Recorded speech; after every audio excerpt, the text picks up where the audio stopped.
নিজের কাজ নিজে করুন, বুঝলেন? অন্দরমহলে আমার অনেক কাজ আছে। নিজের কাজ নিজে করব? আমি তোমার স্বামী, আমি তোমার কাছে এইটুকু আবদার করতে পারি না? হ্যাঁ,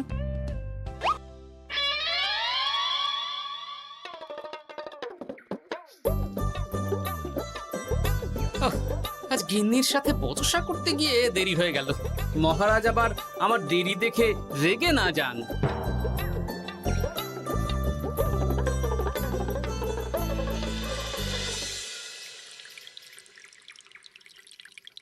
হ্যাঁ, তুমি কথাটা খুব একটা মন্দ বলনি মন্ত্রী।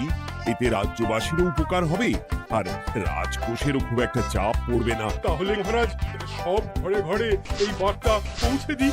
কি এত বড় সাহস তোমার? আমার মুখে মুখে কথা বলছো? যাও, বেরিয়ে যাও বলছি আমার চোখের সামনে থেকে। তোমায় আর দেখতে চাই না। আমি আবার কি বললাম মহারাজ? কি বললে মানে? কি বলতে বাকি রাখলে শুনি? বলছিলাম কি, অপরাধ নেবেন না মহারাজ, সেনাপতি তো। চুপ, একদম চুপ। আমি মরছি নিজের জ্বালায় আর তুমি ওই ভুল ভাল বলে আমার মাথা বিগড়ে দিতে চাইছো? মহারাজ রেগে আগুন, এই ছিলেন ঠান্ডা, এই তো মুখে হাসি ছিল, এখন হাতে ডান্ডা। কি বললে কবি? তুমি আমায় অপমান করলে? যাও, এক্ষুনি তোমরা সবাই দূর হয়ে যাও আমার সামনে থেকে। কাউকে চাই না আমি। এই মুহূর্তে রাজসভা আমি শূন্য দেখতে চাই, না হলে আজ সব কটা গর্দান নেব আমি। যাও বলছি।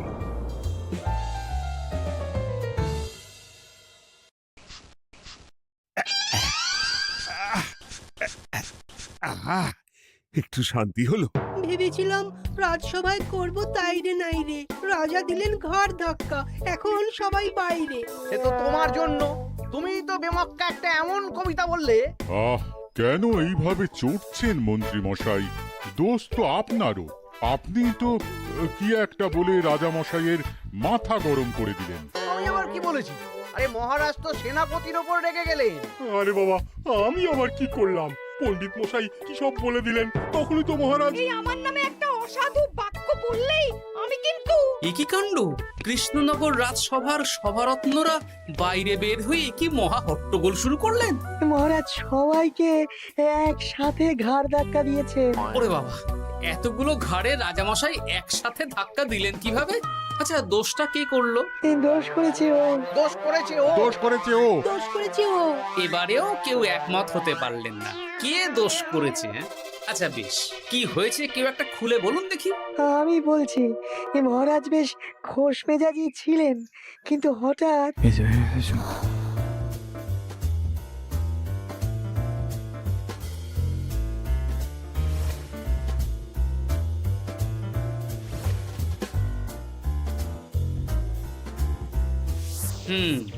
এই কাণ্ড! এ তো ভারী অদ্ভুত রোগ মনে হচ্ছে। মহারাজের আচমকা মাথায় রক্ত চড়ে গেল নাকি? হ্যাঁ, মহারাজ আপনাদের রাজসভায় ডেকেছেন। ওরে বাবা না, যাব না গো আমি, আমার কাছে আমার প্রাণ সবচেয়ে দামি। আমিও যাব না, নির্ঘাত মহারাজ গর্দান নিতেই ডাকছেন। আমিও যাব না গোপাল, আমারও প্রাণের বড় মায়া। আচ্ছা, এটা কি কোনো কথা হলো? হ্যাঁ, প্রাণের মায়া কার নেই বলুন তো? আর মহারাজ যে গর্দান নিতেই ডাকছেন তার কি কোনো মানে আছে? অন্য কারণও তো হতে পারে। তুমি কি করে বুঝলে? হ্যাঁ, বুঝতে পারিনি, তবে আন্দাজ করেছি। তোমাদের কথাতেই শুনলাম মহারাজ খোশ মেজাজেই ছিলেন, সহসা রেগে গেছেন। আবার যে সহসা খোশ মেজাজেই ফেরেননি, তাই কি বলা যায়?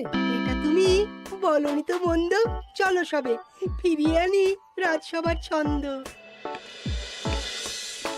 আরে গোপাল, এসো এসো এসো। তা এত দেরি করলে কেন? বাকিরা কোথায়? তারা আসছেন মহারাজ। আপনি তাদের ডেকেছেন, তাদের ঘাড়ে কটা মাথা যে তারা আসবেন না। কিন্তু মহারাজ, আমি অন্য কথা ভাবছি। কি কথা গোপাল? আপনি নাকি সভায় আজ হঠাৎ সবার উপরে রেগে গিয়ে তাদের সভা থেকে বের করে দিয়েছেন মহারাজ। এ কি সত্যি মহারাজ? আরে না না গোপাল, মোটেও না। বলতে পারো আমি সবার সাথে একযোগে একটা রসিকতা করছিলাম। আমি দেখছিলাম সবাই আমার রসিকতা কেমন বুঝতে পারে। তাই নাকি? আসলে তুমি ছিলে না বলেই এরা কেউ আমার রসিকতা ধরতে পারেনি। এ কি সত্যি মহারাজ? আপনি সত্যি আমাদের উপর কোনো রাগ করেননি? হুম, এ কি এই সব কিছুই আপনার রসিকতা ছিল? ও মা, তাই নাকি মহারাজ? এই যে আপনি শুনিয়ে দিলেন কথা কড়া কড়া, সবকিছুই ছিল আসলে নিছক মজা করা। আহ, আবার যত সব বাজে বকছো তোমরা। এত কথা কেন? তোমরা কেউ আসলে মহারাজ কৃষ্ণচন্দ্রের রাজসভার যোগ্য নও। যাও, যাও, দূর হয়ে যাও। কিন্তু মহারাজ এই যে আপনি বললেন। আহ, তুমি সবার আগে যাও তো। তুমি হলে সব নষ্টের গোড়া। যাও বলছি, আমার আর ভালো লাগছে না। যাও। জপ বাবা।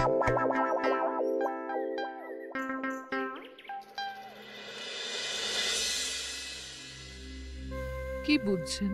না না না, আমি তো সবই ঠিক দেখছি রানীমা। হ্যাঁ, এটা ঠিক যে নারীর গতি কিঞ্চিত চঞ্চল বটে, তবে তা তো হতেই পারে। বাকি সবটাই ঠিকই আছে। তাহলে এমন হচ্ছে কেন? মহারাজ এইভাবে যখন তখন রেগে যাচ্ছেন কেন? আজ শুনলাম আপনাদের সভা থেকে দুবার বের করে দিয়েছেন, আবার ফিরিয়ে এনেছেন। হুম, হুম, হুম। আমি ওষুধ পাঠিয়ে দিচ্ছি, আর মহারাজের কিঞ্চিত বিশ্রামের দরকার। হ্যাঁ, তোমার মাথা আর আমার মুন্ডু। বলি, আমি বিশ্রাম নিলে রাজকার্যকে চালাবে শুনি তুমি, নাকি ওই অকর্মার ঢেকি মন্ত্রী? না মানে ওই আমি। যাও, আর আমার কথা বলতে ভালো লাগছে না। আমাকে একটু একা থাকতে দাও।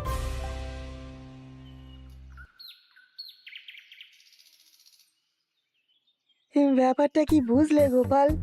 রাজবৈদ্য তো মহারাজকে দেখতে রাজবাড়িতে গেছেন। কি মনে হয়? গতকালও আমি যখন বাগানে গেলাম,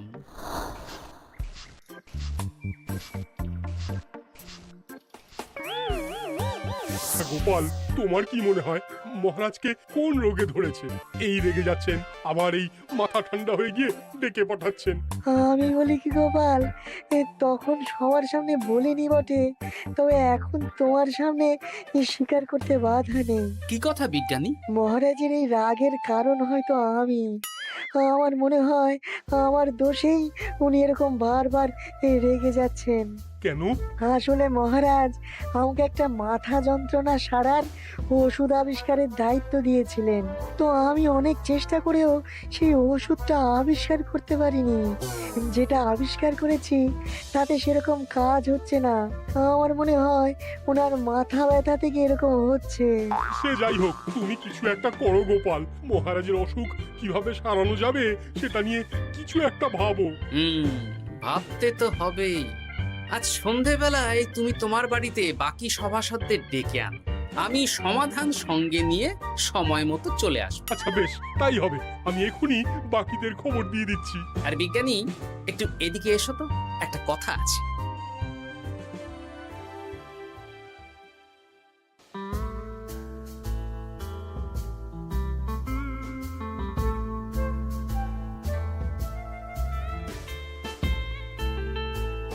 গো, বলি এইভাবে ঘুরলে কি মহারাজের ব্যামো সেরে যাবে? তা সারবে না। তার চেয়ে এক কাজ করি, কিছুটা আলু আর ছোলা সেদ্ধ করেছি, তার সাথে নুন, লঙ্কার গুঁড়ো আর লেবু দিয়ে মেখে আলু কাবলি বানিয়ে দিই, কি বলো? হ্যাঁ, দাও দাও দাও, মন্দ হয় না। মহারাজের মন উচ্চাটন, তার কি কারণ? মাঝে মাঝে আসছেন আর মহারাজ রেগে আগুন হয়ে যাচ্ছেন, আবার যেই সে ব্যামো ঠিক হয়ে যাচ্ছে মহারাজ সেই আগের মতন। তার উপর আবার সভাসদেরা মনে করছে তাদেরও কোনো দোষ আছে। তাহলে দুয়ে দুয়ে চার করতে হবে, কিন্তু কিভাবে কিভাবে কিভাবে? এই নাও আলু কাবলি খেয়ে পেট ঠান্ডা করে নাও দেখি। বেশ কিছুদিন আগে বিজ্ঞানী লেবুর রসের জাদুর কথাই তো বলছিল। আচ্ছা গিন্নি, তুমি তোমার বিয়ের সময় তোমার বাবার মুদির দোকানের একটা কাঠের ছোট বাক্স পেয়েছিলে না, যাতে শ্বশুর মশাই মোহর রাখতেন? উমা, সে বাক্স তো ঝুলকালি মেখে আছে গো, তা দিয়ে তোমার কি হবে? ঝুলকালি লেগেছে? বাবা বাবা বাবা, তাতে তো আমার কাজ আরো ভালো হবে। যাও যাও যাও, নিয়ে এসো দেখি। আমি ততক্ষণে বেশ খানিকটা অদৃশ্য কালি বানিয়ে ফেলি। না না, আমি তো বলছি মহারাজের কোনো রোগ নেই, সামান্য উদ্বেগ ছাড়া আর কোনো সমস্যাই নেই মহারাজের। তাহলে মহারাজ আমাদের এই তুর্কি নাচন কেন নাচাচ্ছেন শুনি, মস্করা করে? তাই তো উত্তর জানা চাই তো। আর এই যে এত জরুরি তলব পাঠিয়ে গোপাল আমাদের ডেকে পাঠালো, তার তো টিকিরও দেখা নেই। গোপাল কি করবে শুনি? যে রোগ আদপেই নেই সেই রোগ কিনা ওই গোপাল ছাড়াবে? আমার তো বিশ্বাসই হয় না। বিশ্বাসে মিলায় বস্তু, তর্কে বহু দূর, তাই না মন্ত্রী মশাই? পেলে গোপাল, মহারাজের রোগ সারাবার কোনো উপায় পেলে? আচ্ছা গোপাল, রাজবৈদ্য বলেছেন মহারাজের কোনোই অসুখ নেই, তা তুমি কি সারাবে শুনি? হ্যাঁ, রোগ হয়তো রাজবৈদ্য মশাই ধরতে পারেননি, কিন্তু কিছু তো আছেই যার জন্য মহারাজ এমন আচরণ করছেন, তাই না? তা তুমি বলো না মহারাজ এমন কেন করছেন, আর কি তার সমাধান? এক এক করে বলি। আমি ভেবে দেখলাম এর জন্য আমরাই দায়ী। বলো কি? আমরা সবাই কোনো না কোনো সময়ই মহারাজের রাগের কারণ হয়েছি, তাকে আঘাত দিয়েছি, বিষণ্ণ করেছি। ইচ্ছে করে করিনি হয়তো, কিন্তু করেছি।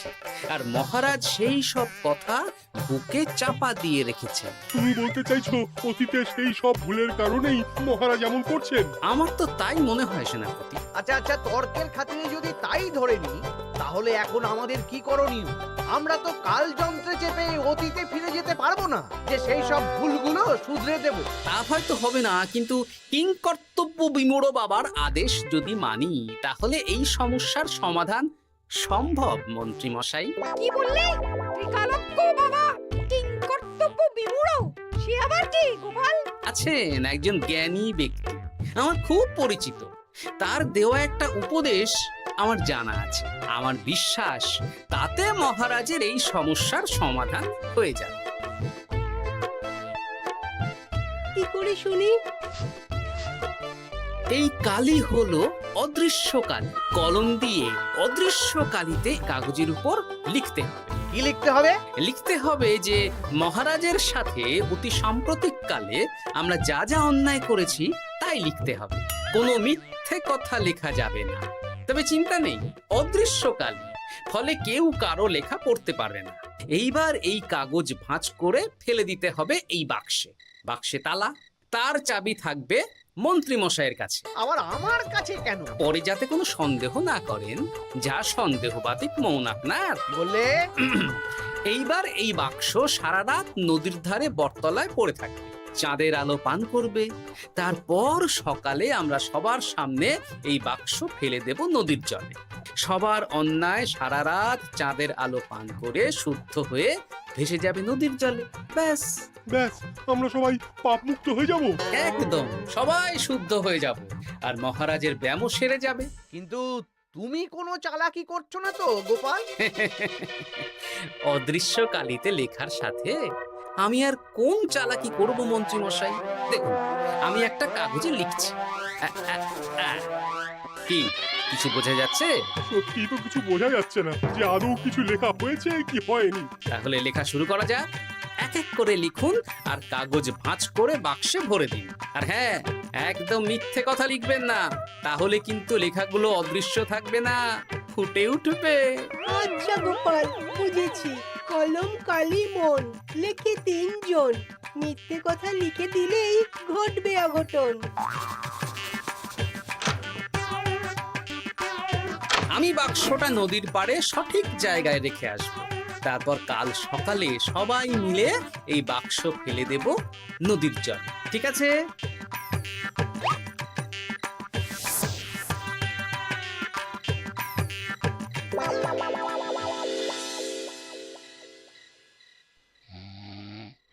কথায় আছে, মনে যা আসে বলে যাও, ভুলেও লিখো না, তাহলেই বিপদে পড়বে।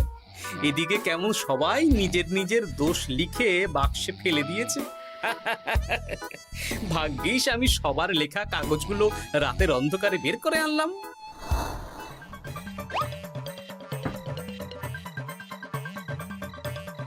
এইবার এই কাগজগুলো ঢুকিয়ে দিলেই কেল্লা ফতে। এখন সবার পাপের স্বীকারোক্তি আমার হাতের মুঠোয়।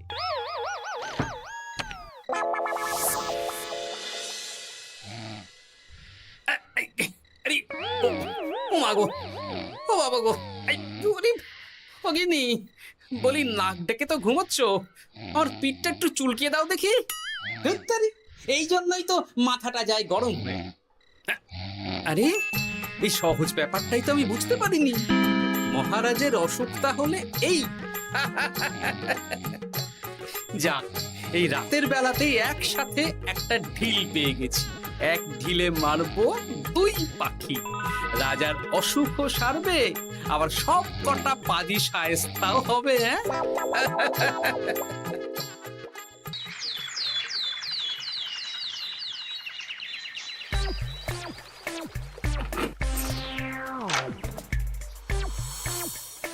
কি এইবার শান্তি হয়েছে তো মন্ত্রী মশাই? যেমন অদৃশ্য লেখা ছিল সেরকমই আছে তো? কিন্তু এতে কি মহারাজের রোগ সেরে যাবে? যাবে না মানে? মনে করুন সেরে গেছে।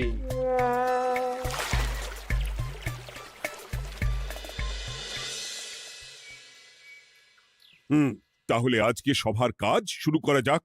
ক্ষমা করবেন মহারাজ, সবার কাজ শুরু করার আগে একটা দরকারি কাজ আগে করা দরকার। না হলে আবার কখন আপনি আমাদের কারো উপর রেগে যাবেন আর আমাদের সভা থেকে তাড়িয়ে দেবেন, তার তো ঠিক নেই, তাই না? গোপাল, আর বিরক্ত করো না। আমার এত সাহস নেই মহারাজ যে আমি আপনাকে বিরক্ত করব। আমি তো জানি নিজের পিঠ যখন নিজে চুলকোনো যায় না, আর কেউ থাকে না সেই পিঠ চুলকিয়ে দেবার মতো, তখন কিরকম বিরক্তি জেগে ওঠে, তাই না মহারাজ? এ কি গোপাল, তুমি এত কিছু কি করে জানো? জানাই তো আমার কাজ মহারাজ। আর এও জানি যে আপনার এই বিরক্তির পেছনে সভাসদগণের ভূমিকা ঠিক কি। তার মধ্যে তুমিও আছো গোপাল, তাই না? আছি, পুরো মাত্রায় আছি মহারাজ। তবে হ্যাঁ, আমি কিন্তু তাই বলে রাজকোষের হিসেবে গোলমাল করে মহারাজের কোপের কারণ হইনি মন্ত্রী মশাই। এটা কি গোপাল আন্দাজে বলছে? না হলে কাল অদৃশ্য কালিতে আমি কি লিখেছি সেটা জানলো কি করে? আমি যা লিখেছি সেটাও কি গোপাল পড়ে ফেলেছে নাকি? যাকে পড়লেই বাকি, সব লেখা তো ওই নদীর জলে ভেসে গেছে। আমি যে লিখেছি তার প্রমাণ কি? তবে আর চিন্তা নেই মহারাজ, সমস্যার সমাধান হয়ে গেছে। এখন থেকে আপনি যতক্ষণ রাজসভায় থাকবেন, প্রথমে মন্ত্রী মশাই, তারপর পণ্ডিত মশাই, আর তারপর রাজবৈদ্য পালা করে আপনার পিঠ চুলকে দেবে। কেন আমি কেন চুলকে দেব? না দিলে যে আপনার কপালে অনেক বড় শাস্তি ঝুলছে মন্ত্রী মশাই। রাজকোষে যে জালিয়াতি আপনি করেছেন তার স্বীকারোক্তি আমি হাজির করব যে মহারাজের সামনে।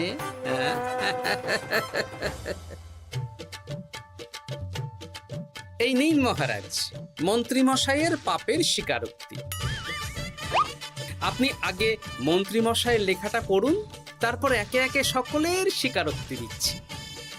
এ কি মন্ত্রী, তুমি রাজকোষ থেকে 500 মোহর চুরি করেছো, আর তার বদলে সেই হিসেব তুমি পুকুর পাড় বাঁধানোর খরচ হিসেবে দেখিয়েছো। এই সেরেছি, এটা ফুটে উঠলো কি করে? সে অনেক কাণ্ড মন্ত্রী মশাই, বাকিদের সবারটাই আছে, এত জেনে কাজ কি? না না, জানতে তো হবেই। তাহলে শুনুন, এই অদৃশ্য কালি আসলে লেবুর রস। গতকাল রাতে আমি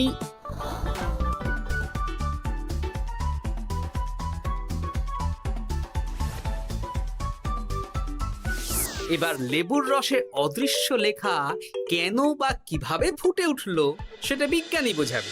লেবুর রসে লেখা আগুনের তাপে ধরলে ফুটে ওঠে, কারণ লেবুর রসে থাকা অম্ল কাগজের সাথে থাকা শ্বেতসারের সাথে বিক্রিয়া করে, এবং তাপ পেলে সেই বিক্রিয়া দ্রুত হয়ে কাগজের শ্বেতসার রাসায়নিকভাবে পরিবর্তিত হয়ে গাঢ় রং ধারণ করে।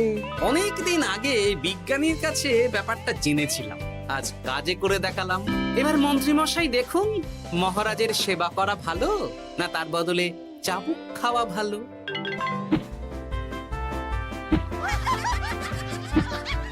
ওরে বাবা না না উফ! আগে যেমন বুনো ওল তেমনই তো বাঘা তেঁতুল হবে মন্ত্রীমশাই। যা রাজামশাইয়ের মেজাজ আবার বিগড়ে যাওয়ার আগেই কাজ শুরু করে দিন ও বাকিদেরকে সেবা করার সুযোগ করে দিন। আজ থেকে ভুল হলে শুধরে নেব ভুলকে, মন্ত্রীমশাই মহারাজের পিঠ দেবে চুলকে।